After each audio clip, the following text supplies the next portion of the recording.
కాకినాడ ఈ street food. ఈ food కోసం నర్సీపట్నం వచ్చాం. రండి చూద్దాం. ఫ్రెండ్స్, ఇక్కడైతే చాలా రకాల ఫుడ్ ఐటమ్స్ అయితే ఉన్నాయి. నాకైతే ఏ ఫుడ్ తినాలనేది కూడా అర్థం కావట్లేదు. ఇంకా చెప్పాలంటే ఇక్కడ నైట్ వ్యూ అయితే చాలా బాగుంది.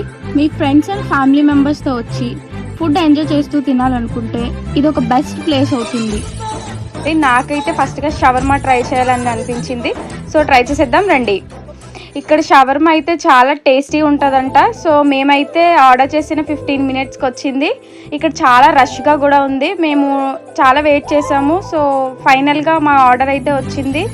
సో టేస్ట్ కూడా చాలా బాగుంది.